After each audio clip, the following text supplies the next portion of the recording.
Olá, graça e paz da parte do nosso Senhor e Salvador Jesus Cristo, amém? Você que nos assiste, nos acompanha, seja bem-vindo.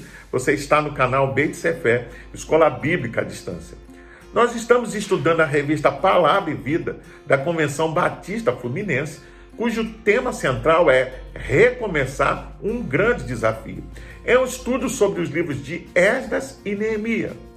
Hoje, na lição de número 11, o tema será deixando os maus hábitos. A lição em questão começa com a queixa do povo, dos homens e de suas mulheres contra os judeus. O contexto trata sobre a opressão dos pobres por parte dos mais ricos, quando da restauração da comunidade dos judaizantes no retorno do cativeiro. Tal problema advém de uma negligência dos mandamentos de Deus, que prezava por um relacionamento de paz, harmonia social e direitos igualitários. Êxodo 19 até o 24. O que não estava ocorrendo? Havia uma grave injustiça social e uma opressão econômica entre os judeus. É bom lembrar que Neemias não encontrou apenas oposição dos inimigos externos, mas também enfrentou distúrbios internos. Os judeus mais ricos aproveitaram-se da má situação em que os irmãos mais pobres se encontravam devido à colheita deficiente, à fome e à necessidade do trabalho no muro. Muitos tinham sido forçados a desistir de suas propriedades para pagar empréstimos, ocasionados em parte pelas suas circunstâncias e pelos pesados impostos do governo persa. Em alguns casos, as crianças eram escravizadas como pagamento de dívidas. Pensando nisso, vamos refletir sobre os maus hábitos que motivaram as perdas de direitos e a opressão desses irmãos israelitas. Define-se hábito como a interiorização de uma ação natural até o ponto de se tornar uma atitude espontânea. Os humanos são seres de costumes. Os costumes trazem certa segurança por sentirmos um lugar conhecido. Não é isso mesmo? Podemos dizer que o hábito, então, é uma contínua repetição de um ato até que se torne uma regra. Nesse sentido, podemos adquirir bons e maus hábitos. No caso do que está expresso no nosso texto base, que daqui a pouco vamos ler, vamos ver e observar os perigos dos maus hábitos e a sua repercussão na vida das pessoas. Vamos ler a Bíblia no livro de Neemias, capítulo 5, do versículo 1 até o 9. Ora, o povo, homens e mulheres, começou a reclamar muito de seus irmãos judeus. Alguns diziam: nós e nossos filhos e filhas somos numerosos, precisamos de trigo para comer e continuar vivos. Outros diziam: tivemos que penhorar nossas terras, nossas vinhas e nossas casas para conseguir trigo para matar a fome. E havia ainda outros que diziam: tivemos que tomar dinheiro emprestado para pagar o imposto cobrado sobre as nossas terras e as vinhas. Apesar de sermos do mesmo sangue dos nossos compatriotas e dos nossos filhos serem tão bons quanto os deles, ainda assim temos que sujeitar os nossos filhos e as nossas filhas à escravidão. E, de fato, algumas de nossas filhas já foram entregues como escravas e não podemos fazer nada, pois as nossas terras e as nossas vinhas pertencem a outros. Quando ouvi a reclamação e essas acusações, fiquei furioso. Fiz uma avaliação de tudo e então repreendi os nobres e os oficiais, dizendo: vocês estão cobrando juros dos seus compatriotas. Por isso convoquei uma grande reunião contra eles e disse: na medida do possível, nós compramos de volta nossos irmãos judeus que haviam sido vendidos aos outros povos. Agora vocês estão até vendendo os seus irmãos? e assim eles terão que ser vendidos a nós de novo? Eles ficaram em silêncio, pois ficaram sem resposta. Por isso prossegui: o que vocês estão fazendo não está certo. Vocês devem andar no temor do Senhor para evitar a zombaria dos outros povos, os nossos inimigos. Vamos orar? Senhor nosso Deus, eterno Pai, muito obrigado por tudo, ó Pai, por mais uma vez poder estudar a Tua palavra. Te pedimos a Tua bênção, a Tua direção, para que possamos olhar as Escrituras e aprender com os erros dos outros, ó Pai. Nos ajuda, Pai, a adotar bons hábitos, ó Pai, para que a nossa vida seja edificada, mas também possamos ser exemplo, testemunha para aqueles que não conhecem o Senhor. Nós oramos e te agradecemos, ó Pai, em nome do Teu Filho amado, Jesus Cristo. Amém.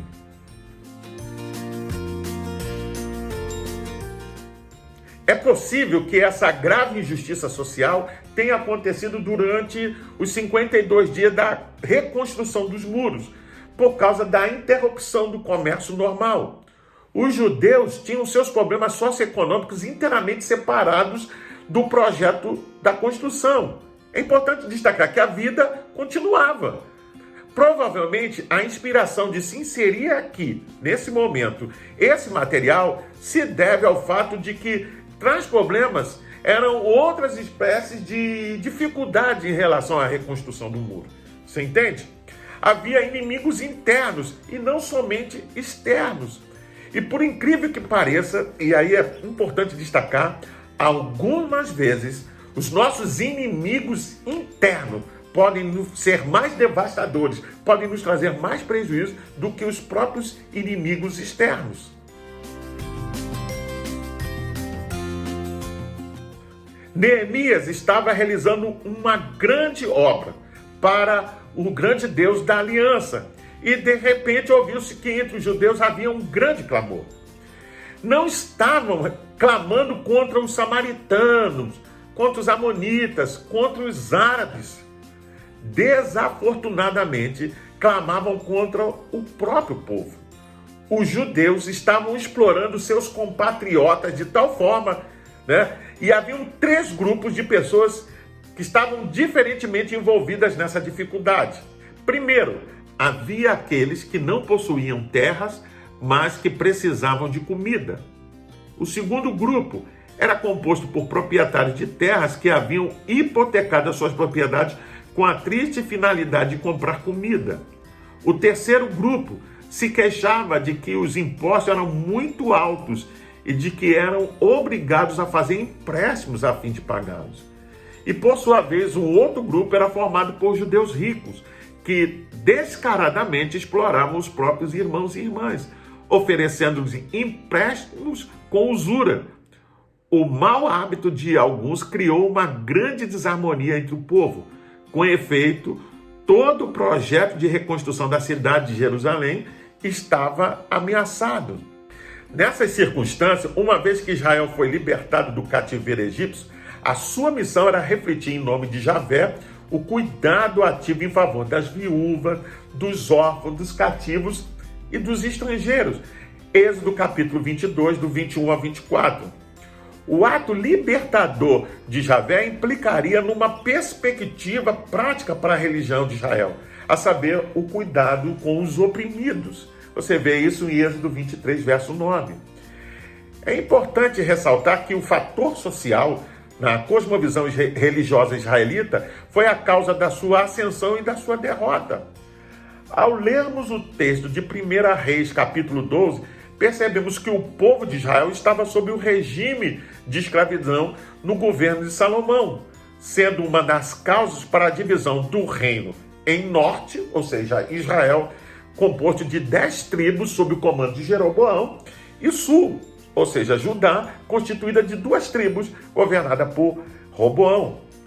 Diante das tragédias registradas nos anais históricos do povo de Deus, que culminaram em divisão e, respectivamente, em cativeiro, O recomeço, ou o retorno à terra prometida, deveria ser marcado por atitudes e hábitos diferentes, pautados nos princípios da palavra de Deus.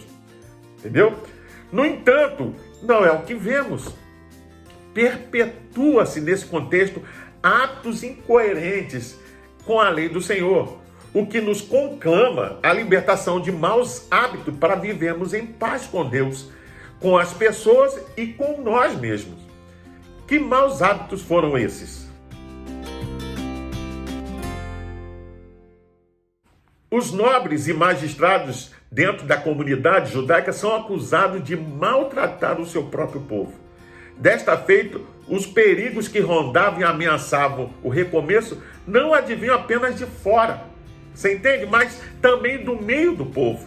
Observe que em Neemias, capítulo 5, verso 3, o povo reclama: nós tivemos que hipotecar as nossas terras.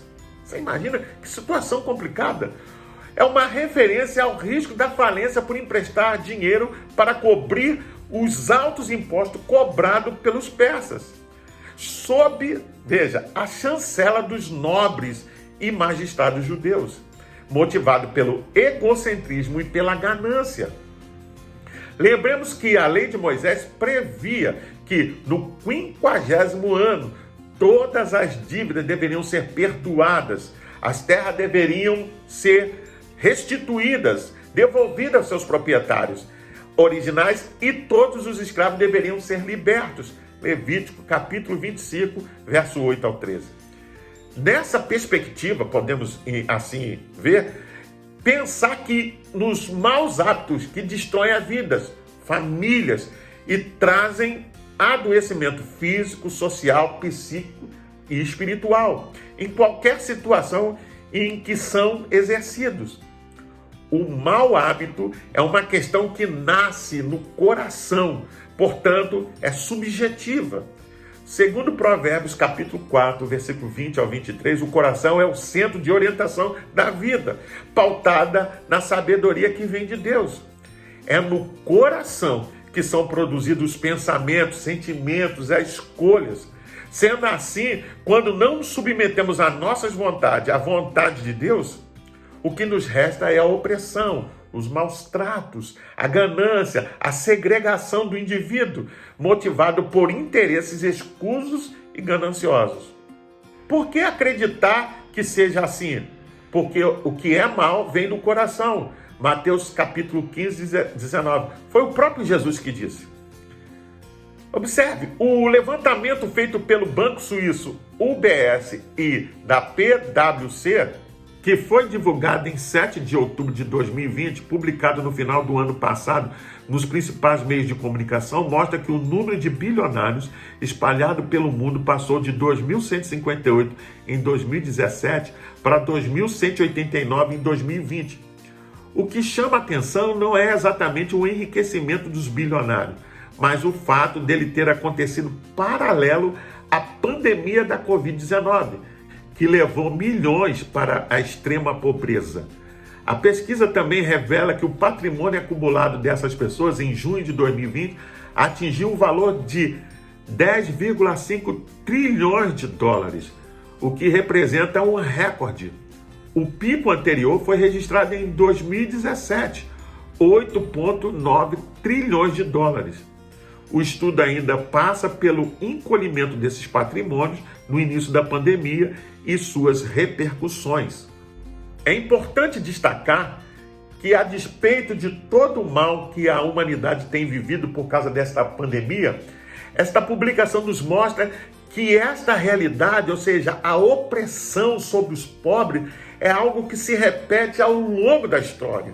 Pessoas inescrupulosas, pessoas que olham somente para o seu próprio umbigo, se enriquecem de forma ilícita e prejudicam bilhões de pessoas.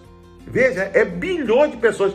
Gente que está em extrema miséria, pobreza, gente que não tem como se alimentar, não tem aonde morar. E essas pessoas continuam a viver nas suas casas, nas suas residências, nos seus palácios, como nada tivesse acontecendo, pensando eles que vão viver dessa forma para sempre. E pensando ainda que isso não vai ter uma retribuição. Você entende? Deus não está alheio a essa situação. Saiba disso. Nesse sentido, o apego excessivo ao dinheiro prejudicou a nação de Israel, porque os poderosos ricos estavam espoliando, escravizando, tornando toda uma nação subjugada sem o poder de reação. A demonstração clara desse pecado ficou evidente, irmão. Podemos ver em várias referências na palavra de Deus, por exemplo, em Isaías capítulo 5, verso 8, Amós capítulo 6, verso 4, as orientações contra a injustiça proveniente da usura. Astuciosamente, entretanto, os nobres aproveitaram-se da oportunidade de tremenda crise econômica de seus compatriotas para enriquecer. Não é o que vemos nesse estudo que acabamos de mostrar? Certamente existem muitos oportunistas para abusar da fragilidade das pessoas, mas o servo de Deus, e é importante destacar, não deve estar entre elas. Neemias teve a coragem para quebrar um ciclo vicioso do mau hábito. Os pobres estavam perdendo seus bens por conta dos juros exorbitantes, gerando a miséria, porque o povo entregou os seus bens, suas propriedades, suas casas e até os seus filhos. Nada muito diferente dos dias atuais. A ganância financeira tem criado no mundo um sistema econômico truculento e desesperadamente injusto. Infelizmente, nós olhamos para os governantes, nós olhamos para aqueles que estão na posição de decisão. E esses homens, mulheres, não tomam uma decisão, eles não são porta-vozes do povo. Eles não se levantam como Neemias e declaram essa injustiça, essa crise econômica. Mas eu creio que Deus tem os seus Neemias espalhados, que proclamam a verdade, que falam, que não ficam calados, silenciados, apesar de toda a opressão que possam sofrer. Precisamos declarar essa realidade, porque não podemos estar subjugados eternamente sobre uma classe dominante que vive às custas da pobreza.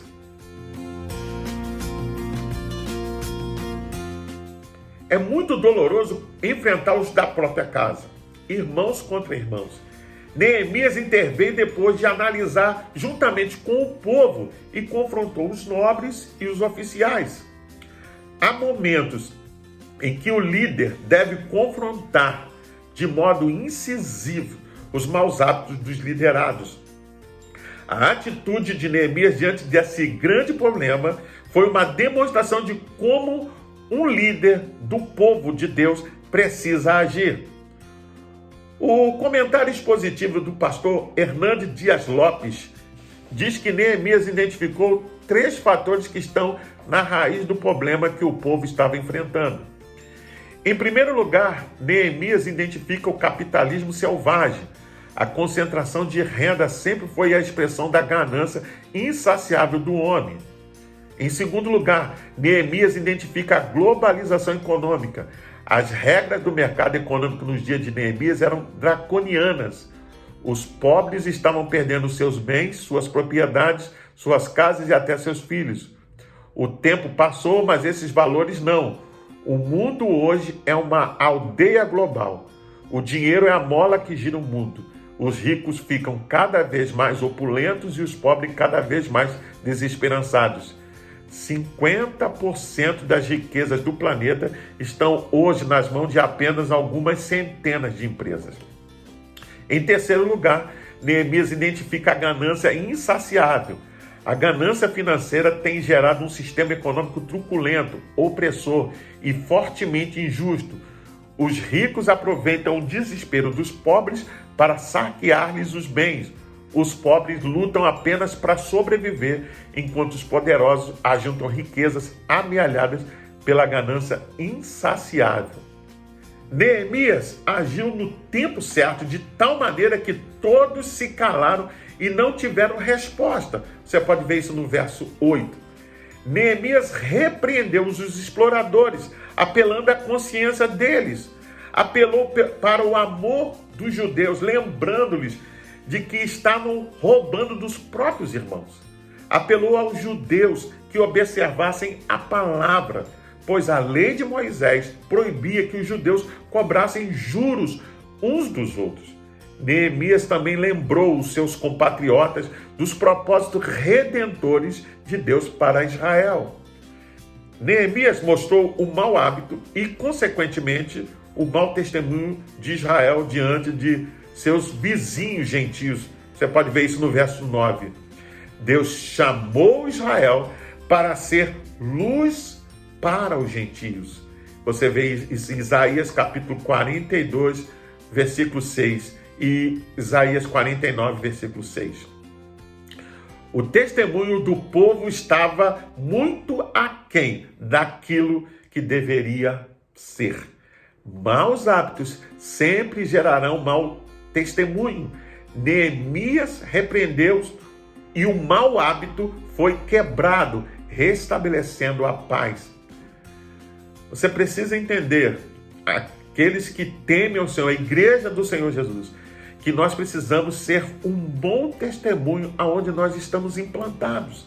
Veja, não importa o tamanho do templo, não importa a quantidade de pessoas que frequentam, mas se nós não damos bom testemunho onde estamos inseridos no meio da sociedade, nosso valor é ineficaz. Porque Deus espera que depois que sejamos salvos, sejamos luz, sal no meio de uma geração perversa. E para tanto, não poderemos demonstrar maus hábitos. Não poderemos mostrar às pessoas, que a obra de Deus ainda não foi realizada em nós.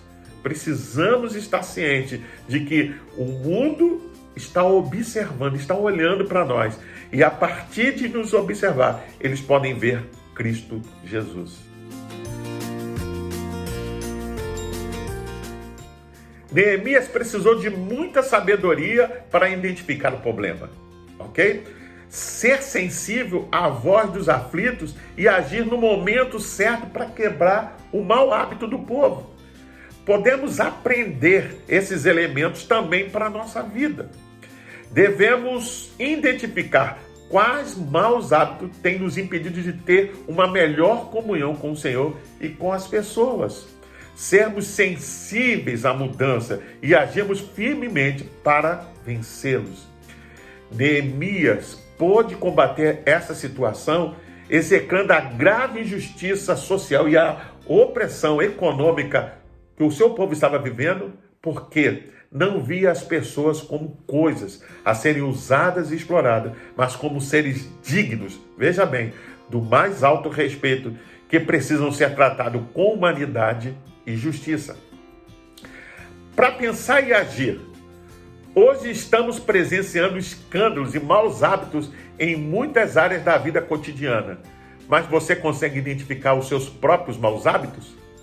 Precisamos estar atentos, pois onde quer que a obra de Deus prospere, o inimigo faz todo o possível para que haja dificuldades. Fique firme e mantenha-se na direção certa. Confronte os maus hábitos com coragem.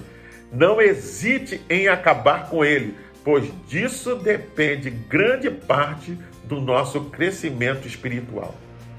Eu convido você a fazer a leitura diária, que vai de segunda até domingo, e vão te ajudar a compreender melhor essa lição. Você também pode baixar a revista Palavra e Vida, basta acessar o link que vai estar na descrição deste vídeo. Você entra, se cadastra e baixa para o seu tablet, celular ou computador, e você não só vai poder rever essa lição, mas acompanhar as futuras lições. Pois bem, eu sou o pastor Carlos Guerra e você está no canal Beit Sefer, Escola Bíblica à Distância. Hoje nós estudamos a lição de número 11 e o tema foi Deixando os Maus Hábitos. Pois bem, eu não sei como você vê a situação em que nós estamos vivendo nesse momento com o surgimento do Covid-19. O mundo todo foi afetado. Pessoas perderam seus empregos, vidas foram ceifadas, sistemas econômicos ruíram, empresas fecharam. Há pessoas que estão vivendo em plena miséria. Mas há pessoas que, a despeito de todo o sofrimento humano que possa estar sendo resultado desse evento, estão lucrando com isso, estão ganhando dinheiro à custa da miséria, do sofrimento das pessoas. De fato, nós não temos visto lideranças que se levantem e preguem, como Neemias fez, contra essas pessoas, contra essas empresas que estão, de certa forma, subjugando até nações. Eu estou morando fora do Brasil atualmente e tenho visto aqui na Europa a mesma realidade que tem acontecido no Brasil e na América, enfim, está espalhada por todo mundo. E a gente não consegue ver pessoas, líderes, gente que está em posição de decisão, se levantarem e serem um porta-voz. Muito pelo contrário, nós temos visto péssimos exemplos, maus atos, gente que passa à frente na lista da vacina, gente que se aproveita de situações para poder viajar e quando manda o outro ficar em casa. É fácil dizer, fica em casa, quando você tem tudo ao seu dispor. Mas mandar ficar em casa, ou mandar o seu filho estudar em casa quando ele não tem um computador, como é difícil administrar isso. Que sejamos porta-vozes, a Igreja de Cristo seja porta-voz de boas novas, que nós possamos mostrar nos nossos bons modelos, nossos bons hábitos, o nosso bom exemplo, para que o mundo possa entender e reconhecer que há um Deus que está nos céus e que Ele reina, e que a despeito de tudo que aconteça, saiba, vai passar, e Deus vai julgar essas pessoas, essas nações que estão agindo de forma indevida e oprimindo e levando à miséria aqueles que não podem se defender. Para se inscrever nesse canal é rápido, é fácil, é só clicar aqui embaixo. Dá um gostei, deixa um like, faça um comentário, emita sua opinião. Acione também o sininho para receber as futuras notificações. E não deixe de compartilhar com seus contatos nas suas redes sociais, para que mais e mais pessoas possam ser alcançadas por esta palavra. Vem conosco, fique na paz. Deus te abençoe.